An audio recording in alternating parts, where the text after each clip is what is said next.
الحمدللہ رب العالمین والصلاة والسلام علی رسولہ الکریم الامین بسم اللہ الرحمن الرحیم لا اقسم بہذا البلد صدق اللہ مولانا العظیم اللہم صلی علی سیدنا و مولانا محمد وعلی آلہ واصحابہ وبارک وسلم۔ آج کا درس نبی رحمت صلی اللہ علیہ وسلم کے بابرکت شہر کی فضیلت، آقا نعمت صلی اللہ علیہ وسلم کے اس مبارک شہر جس کو مدینۃ النبی، مدینۃ الرسول، مدینہ منورہ کہا گیا۔ یہ مدینہ منورہ، اگر یہ شہر منور ہوا تو نبی پاک علیہ السلام کے قدموں کا صدقہ، اگر یہ مدینہ شہر بنا تو مصطفیٰ کی آمد کا صدقہ، اور اللہ نے اگر اس شہر کی قسم اٹھائی تو اس لیے کہ اس پر میرے نبی علیہ الصلوۃ والسلام نے قدم ٹکائے۔ کثیر احادیث مبارکہ شہر مدینہ کی عظمت اور شان کے لیے ہیں، جس طرح حضرت عبداللہ بن زید رضی اللہ تعالیٰ عنہ روایت کرتے ہیں، اور یہ حدیث، یہ جتنی بھی حدیثیں میں پڑھوں گا یہ مسلم شریف کی حدیث ہیں۔ امام الانبیاء صلی اللہ علیہ وسلم نے فرمایا، حضرت ابراہیم علیہ السلام نے مکہ مکرمہ کو حرم بنایا تھا اور اہل مکہ کے لیے دعا فرمائی تھی، اور حضور نے فرمایا میں مدینہ منورہ کو حرم بناتا ہوں، میں مدینہ منورہ کے سار مد کے لیے دعا کرتا ہوں، کیونکہ ابراہیم علیہ السلام نے مکہ مکرمہ کے لیے دعا کی، اس کی برکت کے لیے دعا کی۔ اور دوسری حدیث میں حضرت جابر رضی اللہ تعالیٰ عنہ روایت کرتے ہیں کہ رسول پاک صلی اللہ علیہ وسلم نے فرمایا، حضرت ابراہیم علیہ السلام نے مکہ مکرمہ کو حرم قرار دیا تھا، اور حضور فرماتے ہیں میں مدینہ منورہ کو حرم قرار دیتا ہوں، لہٰذا مدینہ منورہ کی دونوں پتھریلی جانبوں کے درمیان سے نہ کسی درخت کو کاٹا جائے، نہ کسی جانور کا شکار کھیلا جائے۔ اس قدر یہ سرزمین مقدس ہے، اعلیٰ ہے، عرفہ ہے۔ اور حضرت عامر بن سعد رضی اللہ تعالیٰ اپنے والد گرامی سے روایت کرتے ہیں، کہتے کہ حضور صلی اللہ علیہ وسلم نے فرمایا، کاش اہل مدینہ، مدینے کے رہنے والے اس بات کو جان لیں تو ان کے لیے کتنا ہی بہتر ہوگا۔ جو آدمی مدینہ منورہ سے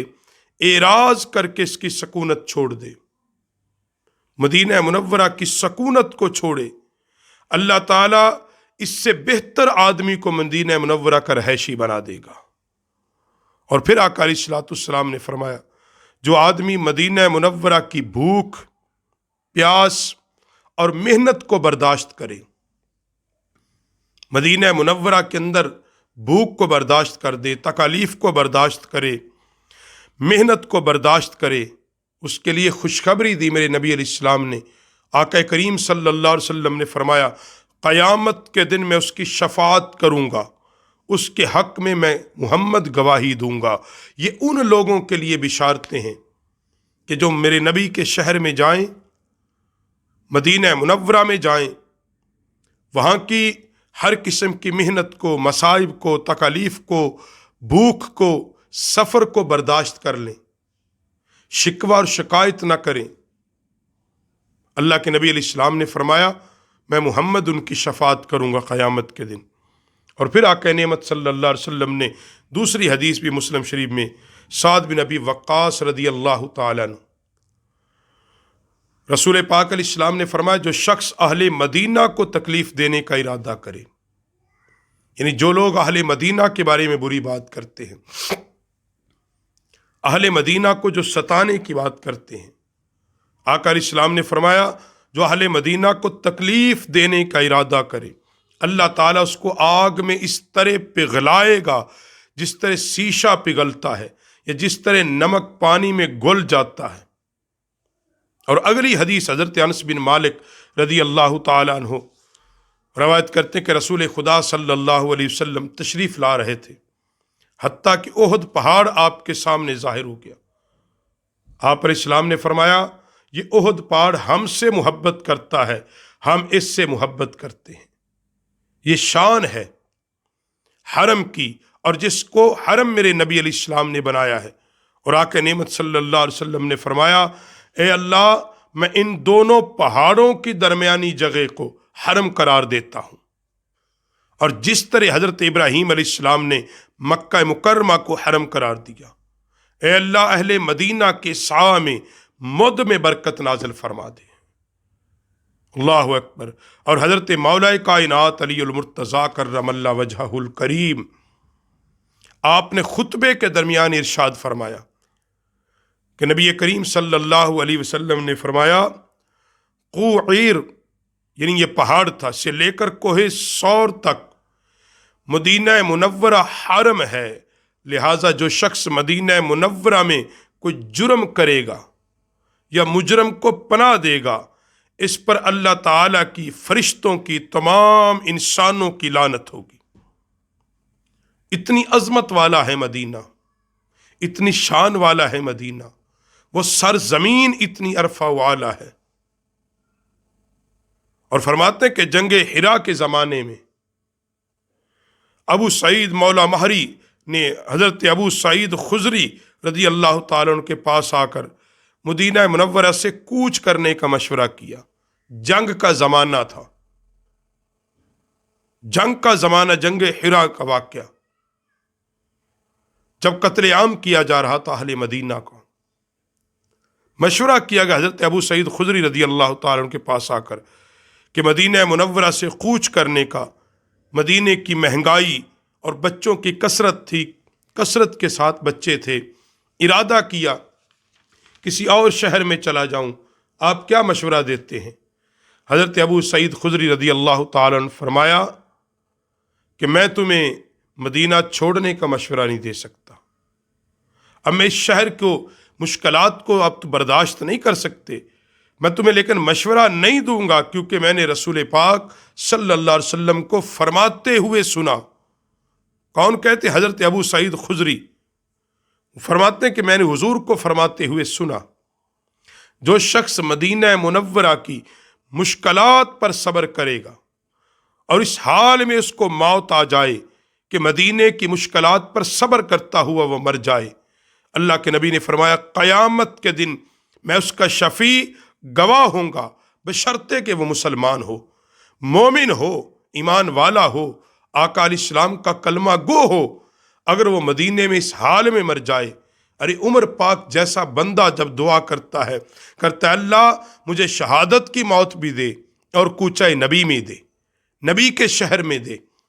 اس سرزمین پر عطا کر دے۔ صحابہ کی یہ تمنا تھی، کس لیے؟ کہ وہ جانتے تھے یہ سرزمین کتنی برکت والی ہے، یہ جگہ کتنی برکت و رفعت والی ہے،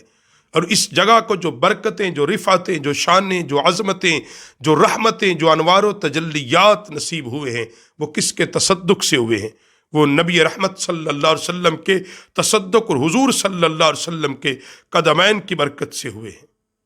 اور یہی وجہ کہ آقا نعمت علیہ الصلوۃ والسلام نے فرمایا، حضرت ابو ہریرہ پاک فرماتے ہیں کہ دجال مشرق کی طرف سے آئے گا، مدینہ منورہ میں داخل ہونے کا وہ ارادہ کرے گا، جہاں تک احد پہاڑ کے پیچھے اترے گا فرشتے وہیں سے اس کا رخ موڑ دیں گے، شام کی جانب چلا جائے گا۔ دجال ساری روح زمین میں پھرے گا مگر مدینے میں داخل نہیں اللہ ہونے دے گا، کیوں؟ وہ اتنی اعلیٰ سرزمین ہے، وہ اتنی رفعت علوم والی اور شانوں والی سرزمین ہے۔ اسی لیے نبی کریم صلی اللہ علیہ وآلہ وسلم نے مدینے کے اندر رہنے کو پسند فرمایا، مدینے کے اندر اپنی آخری آرام گاہ کو پسند کیا۔ صحابہ کی یہ طلب اور تمنا رہا کرتی تھی، تبع تابعین یہ تمنا رکھا کرتے تھے۔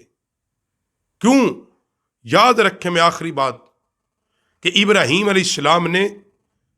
کعبۃ اللہ کے لیے دعا کی، حرم بن گیا، اور مدینہ حرم بنا مصطفیٰ کی دعا سے۔ اور اس بات پہ سب کا اتفاق ہے کہ مصطفیٰ کریم کی شان اور عظمت ابراہیم علیہ السلام سے اعلیٰ ہے۔